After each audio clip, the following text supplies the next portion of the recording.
Hi, this is Shadi. Today I have a story for you. It is about a woman who almost got robbed and defended herself with what it looks like jujitsu. But the twist is it was all instinctual and it's all on footage. We're going to be looking at it and just think how strong the survival instinct is. And if you add a little bit of an orientation, meaning training, think of how good it is. And stories like these are always, cheerful and they brighten up my day because self-defense is truly what it's about on the technical level, but of course on the higher level, it's always making a better society. It's not just sports and your medals. So we're going to be looking at that, and of course we're going to go through the Nohata Showa book I've discussed, I believe, around 4 or 5 years ago. We're going to go through it again just to show you the basic positions that you know from jiu-jitsu, even as a white belt, just how efficient they can be.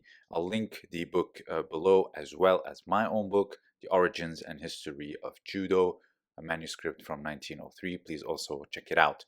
So here it is. She was finishing a late shift and she was going in for breakfast in the early hours of morning. So she pushed him away. Then what she does is take his back, or sorry, pull him down and really stay close to him. And then from there, uses her legs almost like a triangle choke. But again, she didn't know what she was doing.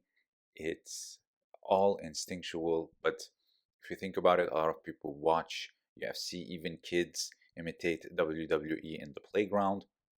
And here you can see some of it, almost the same positions. Now, a lot of people will tell you someone can aggress you as this, especially as a woman. And here it's from the book. And this is about a balloon sweep. So you just lift someone up and throw them back. But, finding yourself in this position is also very common.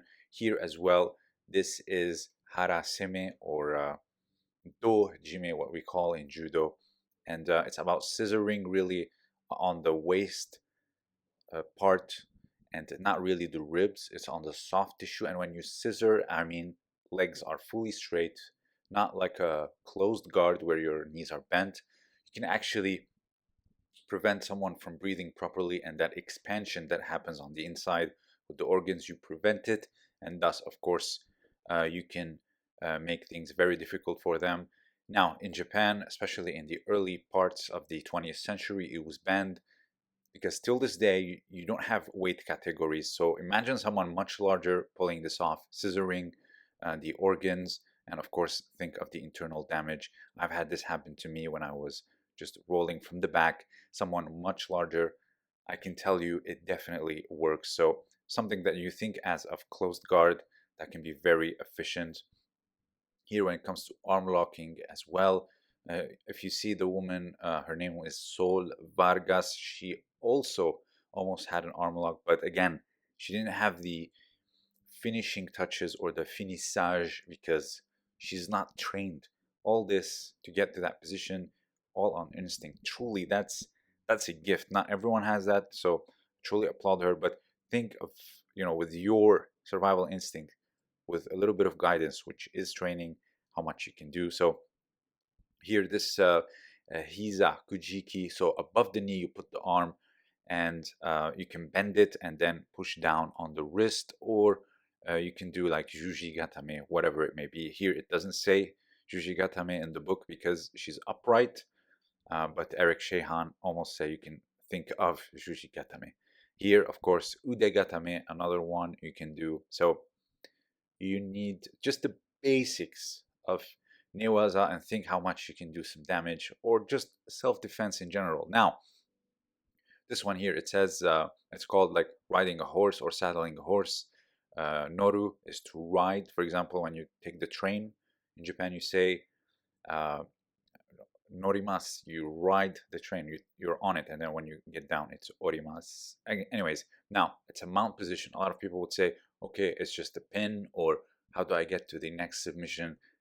I'm gonna tell you that here it's also can be as a dojime because if you flatten yourself properly isolating the arms, and then, really pushing down on their solar plexus. You can actually strangle them. Let me show you a competition example of how a flattened mount position can get someone to tap. Here is Travis Stevens underneath Flavio Canto, and if you can see him flattening himself out. He gets on a high position, and Travis just taps out with his arms flattened. It can be very difficult to breathe, especially sometimes. What you can do is also, or it happens accidentally, is that sometimes you can have the guy's jacket on your face, which causes you to suffocate. So think of that pressure on the solar plexus, plus you have all that cloth in their face. It's game over. Again, you don't need fancy submissions. All you need is the bare minimum of the basics, understanding, and enough time trained, plus with good attitude and courage, and you can do very well. Of course, it's very important to know a few takedowns. That woman just pulled him down. Good. Of course, she survived, but knowing a few, like a hip toss, uh, a little ashiwaza, it's always good as well. Now, this old kata was for women, joshi goshinjutsu, so women's self-defense.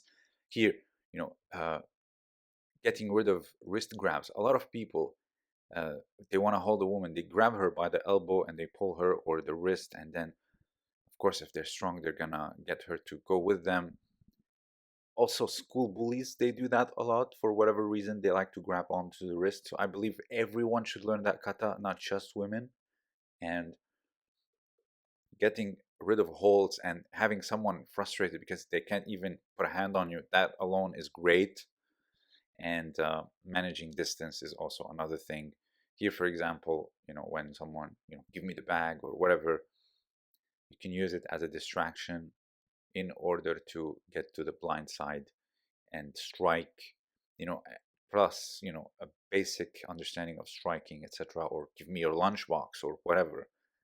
Again, everyone can learn this kata, not just women. And you can see from just basic understanding of the fundamentals. I always say this, the fundamentals go a long way.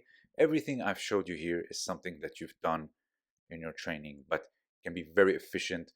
Just the closed guard and the mount that you know so well by now and you love a lot, they can be on their own finishers. You can really suffocate someone from those two positions. You don't need a fancy submission or fancy setup. That all goes great with other grapplers that know what they're doing, but a hasty, violent, disorganized aggressor, those are more than enough. Because think of the first time you got caught in a mount, or the first time you got caught in side control, or whatever it may be, and think how helpless you were and how frustrated you are. Now put this in a real life situation, someone who's doing the aggression. Think how much it will disorient them and puts you in the good seat. So guys, be careful out there, maintain a good attitude, and keep training. And I'll see you in the next video. This was Shadi, and thank you for listening.